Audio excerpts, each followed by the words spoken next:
Oyez, internautes de tout âge et de tout lieu.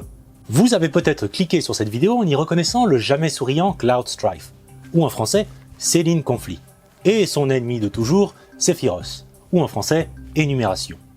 Mais sachez que si vous n'avez pas fait le jeu Fantasy Final numéro 7 de 1997, ou si vous n'avez jamais fini les 3 épisodes remake, ce qui est pour l'instant assez compliqué puisque seulement 2 sont sortis, eh bien si vous êtes dans l'un ou l'autre de ces cas, vous risquez d'être méchamment spoilé.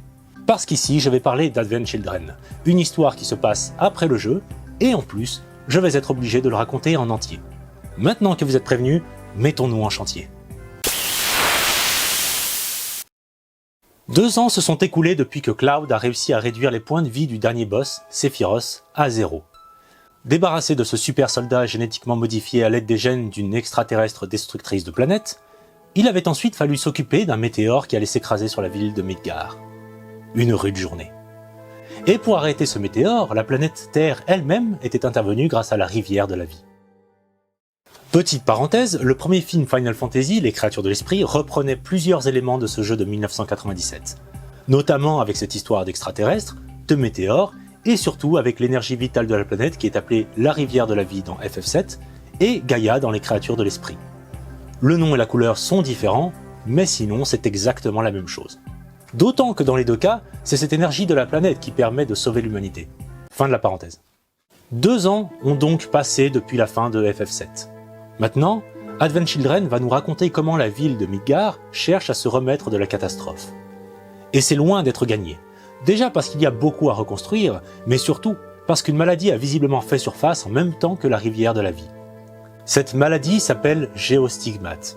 Et selon un journaliste radio qu'on entend au début, les géostigmates apparaissent surtout là où la concentration de rivière de la vie dans l'air est encore forte, comme à la Shinra et à ses centrales Mako. Mais on finit par apprendre que les géostigmates ne sont pas directement dus à la rivière de la vie. En fait, la rivière de la vie est elle-même infectée par l'ex-soldat Sephiroth et par celle qu'il appelle sa mère, l'extraterrestre Jenova. Et par le biais de la rivière de la vie, Jenova risque de réduire toute l'humanité à l'état de porridge oublié sur le feu. Pour l'y aider, il y a les 3 frères Kadaj, des porteurs de géostigmates qui se considèrent à la fois comme les petits frères de Sephiroth et de Cloud, sans doute parce que Cloud a lui-même subi des expériences par le passé, et parce que des gènes de Jenova coulent dans ses veines, si ce n'est à cause des expériences, au moins à cause des géostigmates. En tout cas, les frères Kadaj poursuivent une quête de résurrection de Sephiroth pendant tout le film, en parlant de leur mère, Jenova, autant de fois qu'il leur est possible de le faire. En tout cas, Mère est avec lui. Nous avons besoin du pouvoir de Mère. L'esprit de Mère se bat au cœur de la rivière de la vie. Où est Mère? Est-ce que c'est un cadeau de notre mère? Mère est ici. Mère a fait un long voyage. Et si Mère l'aimait plus que moi? Mère sait ce qui est juste. Mère, ta mère, ouais, c'est juste cette foutue tête de Jenova. Hé! Je t'interdis de parler de Mère de cette manière. T'es pas gentil! De son côté, Cloud combat son état de déprime dû au fait qu'il est resté bloqué dans le passé, et en même temps qu'il n'a plus du tout envie de se battre. Et il y a aussi Tifa qui essaie de le motiver quand elle n'est pas occupée dans une scène d'action qui pète la classe. Au final, après 1h30 d'images de synthèse de très bonne qualité, Sephiroth ressuscite. Cloud se sort les doigts et se lance donc dans un beau combat de boss. Cloud gagne le combat, sauve le monde sous le regard de tous les personnages jouables du jeu, sauf une, Palos. et se sent enfin prêt à vivre une petite vie pépouse avec Tifa et des orphelins qu'ils ont recueillis. Mais l'histoire se termine réellement 498 ans plus tard, avec ce seul plan séquence qui nous montre que la nature a survécu et a repris ses droits. Ce plan qui était le dernier du jeu et le premier du film. Le contre-créature de l'esprit. Là où les créatures de l'esprit prenaient l'immense risque d'inventer une toute nouvelle héroïne, Akyros, ce qui est la preuve d'un grand courage quand il s'agit de viser un média dans lequel on n'a jamais foutu les pieds, eh bien à l'inverse, Advent Children évite déjà le cinéma et sort direct en DVD pour éviter une nouvelle catastrophe commerciale, mais surtout, il est tout simplement la suite d'un des Final Fantasy les plus vendus et les plus populaires qui soient.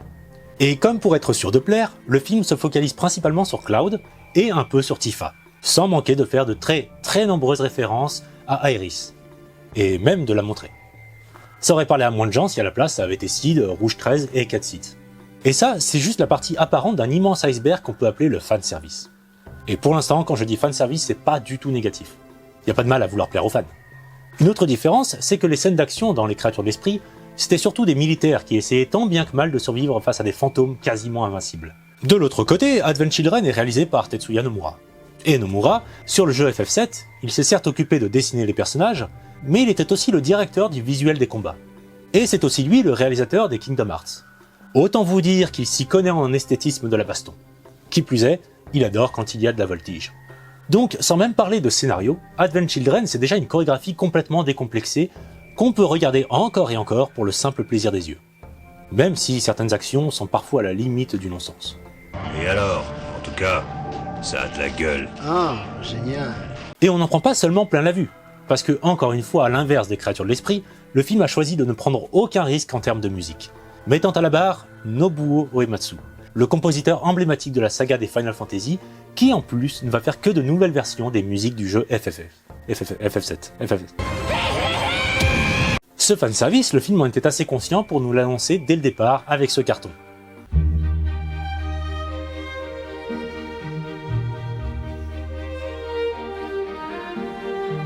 Mais si Advent Children est sans le moindre doute un très bel objet de fanservice, maintenant qu'en est-il de l'histoire qu'il raconte? Il est donc temps que j'arrête d'évoquer des évidences et que je commence à me mouiller un peu. Les méchants. Les méchants. Dans ma vidéo sur les créatures de l'esprit, j'avais dit que je parlerais du général Hein, le méchant du film, au moment où je parlerais de Sephiroth, pour pouvoir comparer les deux. Parce que c'est assez intéressant qu'on ait d'un côté un personnage aussi culte, et de l'autre, un dont presque tout le monde se fout. Et la question, c'est pourquoi? Bon, passons vite sur deux évidences. Déjà, FF7 est un succès, et les créatures de l'esprit est un flop. Forcément, il y en a un dont on parle plus souvent. Ensuite, on a ça d'un côté, et de l'autre, on a ça. Hein pourrait être assimilé au canon de Zeus, un satellite à l'esthétique très classique, et Sephiroth à son Odachi, une arme singulière de genre 2 mètres, parfois plus.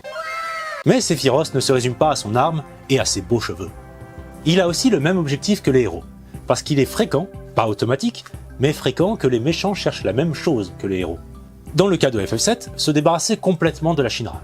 Et dans le cas des créatures de l'esprit, Aki et Hein veulent tous deux se débarrasser des fantômes qui ont envahi la Terre. Donc, ce qui va caractériser en grande partie le méchant, c'est la différence de méthode employée. Dans les créatures de l'esprit, Aki ne compte pas sur la violence, mais sur la science. Dans FF7, en revanche, on peut pas dire que les héros soient pacifiques. Ils veulent la paix, d'accord, mais il y en a un qui se balade avec une épée d'1 tonne, l'autre avec une Gatling à la place du bras, une autre avec un shuriken large comme une roue de camion, et même la gentille Aeris distribue des coups de bâton. Mais en théorie, ils ne visent que ceux qui le méritent bien, pour éviter tout dommage collatéral. C'est là que Hein et Sephiroth sont ce qu'ils sont, des méchants. Les dommages collatéraux, ce n'est pas un problème pour eux. Nous détruirons les fantômes à la source. Calmez-vous, général.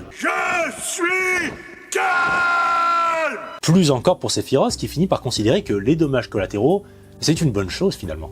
Pourquoi se contenter de détruire la Shinra quand on peut réduire l'humanité tout entière à l'état de poussière d'étoiles? En ça, Sephiroth est plus proche du mal incarné. Ce qui n'était absolument pas le cas du général Hein, bien au contraire.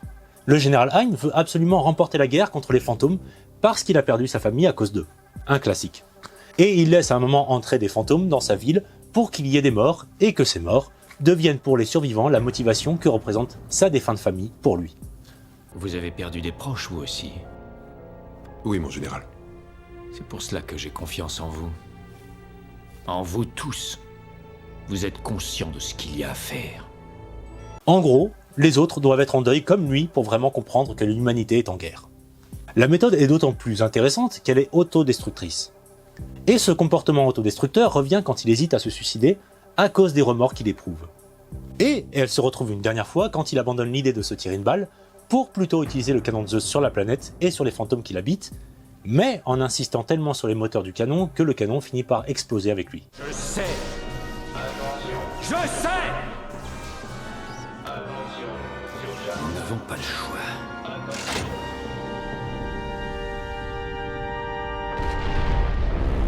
Le personnage a une complexité assez humaine, il est traité de façon cohérente du début à la fin, mais peut-être que ce qui a manqué au général Hein pour être retenu des spectateurs, en dehors d'un look marquant et d'un succès du film au box-office, c'est un dernier point commun avec Sephiroth, le fait d'être infecté par un extraterrestre. Il serait alors devenu l'exact opposé de Sephiroth. Sephiroth considère l'alien Jenova comme sa mère, déjà parce qu'on lui a caché l'existence de sa vraie mère, mais aussi parce qu'il est né avec les cellules de Jenova. C'est pour ça qu'il embrasse cette volonté d'invasion de la planète par Jenova. Mais si le général Hein avait été infecté par un extraterrestre, comme Sephiroth, il aurait pu faire le choix inverse. Combattre coûte que coûte cette infection arrivée après la mort de sa famille, faire des choix dans la précipitation parce que la mort l'aurait guetté, et agir de façon autodestructrice, certes à cause de remords, mais aussi parce qu'il aurait porté en lui ce qu'il déteste le plus. Et en bonus, il aurait eu un point commun avec Akyros, elle-même infectée, en même temps d'être opposée à elle. Aki gère son infection avec une impassibilité qui renvoie à ses problèmes émotionnels, et Hein considère l'infection comme une autre forme d'invasion par les fantômes. D'autant qu'il y en a une qui rejette ses émotions et l'autre qui devrait un peu plus le faire. Pour revenir pleinement sur FF7, Sephiroth est certes un immense atout de l'univers, cela fait aussi de lui un petit défaut. Ah, attendez, je m'explique. La rivière de la vie a été infectée par les cellules de Jenova. Dans ces conditions, les trois frères Kadaj, au lieu de ramener à la vie Sephiroth, auraient pu ressusciter Jenova elle-même, puisque de toute façon c'est le vrai but de la résurrection de Sephiroth, faire revenir la mère. Mais le super soldat à la lame gigantesque est tellement emblématique qu'un combat entre lui et Cloud a été préféré. Alors, le film s'en sort bien parce qu'il met en avant l'évolution de Cloud, et que son évolution nécessite un nouvel affrontement avec Sephiroth. Mais en termes d'univers, affronter une Jenova au top de sa forme aurait pu être vraiment stylé, en plus d'aller plus loin que la fin du jeu. Parce que c'est Jenova le vrai problème, la source du mal dans FF7. Sephiroth n'étant qu'une sorte de marionnette, tout comme les frères Kadaj. En plus, le film parle certes beaucoup du fléau Sephiroth pour faire monter la sauce, la mère est évoquée bien plus encore. Tu ferais mieux de t'occuper de ta mère. T'es pas gentil! Quand je dis que Sephiroth est aussi un défaut de l'univers FF7, ce que je veux dire, c'est qu'il est tellement culte qu'il en devient presque obligatoire. Et en devenant obligatoire, il fait parfois trop ressembler le film au jeu, comme si c'était une redite. Et maintenant, il y a aussi le méchant du dernier film Final Fantasy, que je vois comme un mélange entre les intentions de Advent Children et des créatures de l'esprit. Comme pour Advent Children, on a un méchant dans la droite lignée de la tradition des Final Fantasy, le général Glocka est une sorte de nouvelle variation de Garland de FF1, de Golbez de FF4 ou Gabrans. D'ailleurs, Garland, Golbez, Gabrans, Glocka, ouais d'accord, il y a clairement un truc. En tout cas, le général Glocka a aussi l'humanité d'un général Hein. Mais pour voir ça, il faudra parler du troisième film Final Fantasy. D'ailleurs, notez que les méchants des Final Fantasy sont quasiment toujours des militaires ou des hommes politiques. Square Enix est-il anti-système? Est-ce un complot fomenté par le peuple? Dans ce cas, j'imagine qu'on serait tous au courant. Je comprends rien, qu'est-ce qui se passe ici? Le personnage de Denzel. Pour finir, parlons de ce personnage que la version longue d'Advent Children a rendu beaucoup moins inutile à mon goût. Denzel, un jeune orphelin infecté par les géostigmates et recueilli par Cloud et Tifa. Bon, il était déjà présent dans la version de base, mais vraiment plus dans la version longue, ce qui lui offre un arc de personnage enfin complet. Denzel est un élément très intéressant du fait qu'il vient essayer de compenser l'aspect fanservice du film en apportant une nouvelle dimension à l'intrigue FF7. Peut-être la raison pour laquelle il a été un peu coupé au montage. Le gosse est à la fois une représentation des PNJ de l'univers, de la nouvelle génération qui doit faire avec les événements du jeu qui ont précédé, et surtout, avec la jeune Marlène, au lieu d'évoluer vers ce que sont les héros du film, il fait évoluer les héros du film vers la vie ordinaire qu'ils sont maintenant censés avoir. Encore une fois, c'est surtout de Cloud dont il s'agit, et du fait qu'il semble ne pas pouvoir tourner la page, même si Tifa voudrait l'y aider. Il n'y a pas de traitement. Et alors, ça n'a pas empêché Denzel de se battre? Arrête de fuir. En tuant à nouveau Sephiroth, Cloud doit alors confirmer sa nouvelle vie, celle d'un responsable de famille enfin présent et responsable. Et ça se ressent justement mieux avec Denzel qui est un orphelin recueilli dans les décombres par Cloud. Du coup, Denzel voue une admiration certaine à l'égard de Cloud. Sauf que Cloud préfère chercher un remède pour les géostigmates de Denzel. Ou simplement être absent pour ne pas avoir à faire face au fait qu'il ne trouve pas de remède. Denzel est donc un personnage qui est là où Cloud devrait se trouver. Et puisque Cloud est absent de chez lui, Denzel va se retrouver face à ces trois hommes, les frères Kadaj, qui rassemblent des enfants en vue de la Réunion. La Réunion, je n'en avais pas parlé, mais au-delà d'une petite île dans l'océan Indien, c'est le fait que les cellules de Jenova ont tendance à vouloir être rassemblées, pour la faire courte. Encore une fois, Denzel se trouve alors là où Cloud doit être, parce que comme le lui dit Tifa, Cloud doit arrêter de fuir et affronter les frères Kadaj au lieu de ruminer sur sa moto du futur. Évidemment, le héros va finir par passer le cap, et par prendre exemple justement sur Denzel qui ne reste pas dans l'attente. Il va aller au-devant des problèmes et, comme je l'ai déjà dit, il va affronter son passé quand il va affronter Sephiroth pour enfin tourner la page. Et ensuite, ce sera à nous d'imaginer si oui ou non Cloud parviendra à vivre sa petite vie sereine en préparant des œufs le matin pour des gosses, à apprendre du piano,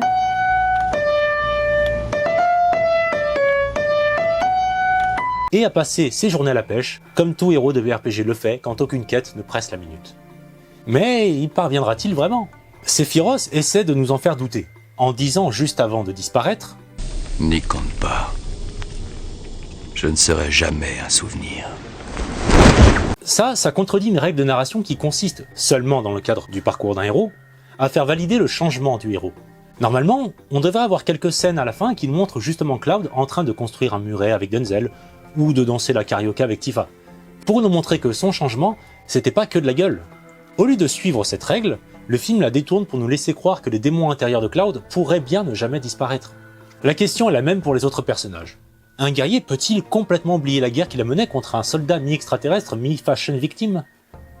Denzel est un personnage qui a aussi eu le droit à un court-métrage, On the Way to a Smile, épisode Denzel. Et c'est un petit complément sympathique. À la base, c'est la partie d'un livre écrit par celui qui était déjà là pour le jeu FF7, Kazushige Nojima, et qui a d'ailleurs écrit le scénario d'Advent Children. L'élément que j'ai trouvé le plus intéressant dans On the Way to a Smile, c'est qu'on apprend que Denzel était d'une famille riche, et que ses parents travaillaient à la Shinra. Alors, en plus de représenter les enfants d'un nouveau monde, Denzel représente l'écroulement des classes sociales riches quand la Shinra s'est effondrée.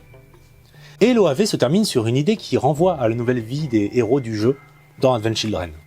Denzel voudrait prendre à son tour les armes pour défendre ceux qu'il aime, mais on lui dit que le rôle d'un enfant est plutôt de donner aux adultes la force dont ils ont besoin. Décidément, comme Zack, Aerys, Tifa, Marlène et les autres, Denzel existe pour donner toute sa puissance à cette dernière phrase prononcée dans Advent Children. Je ne suis pas seul. Plus maintenant. Comme pour la dernière vidéo, je vous l'annonce de but en blanc, on se retrouve dans une semaine pour parler du troisième et dernier film Final Fantasy à ce jour, Kingsglaive. Un film qui est beaucoup plus qu'une simple intro de 2 heures FF15. Et je me mets au défi de vous prouver dans le prochain chantier. Et en attendant, je vous laisse avec un très court extrait du dernier single d'Iris Gainsbourg. Salut!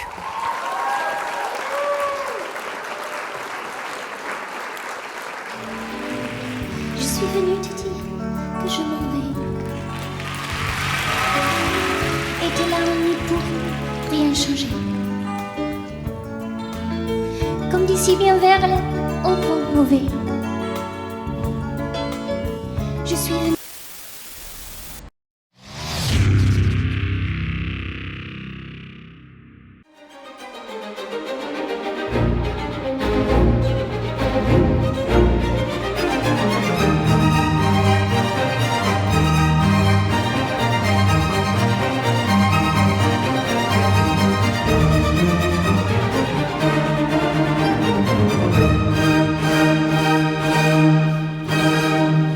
Geneva, the Infected Fragrance by Shinra.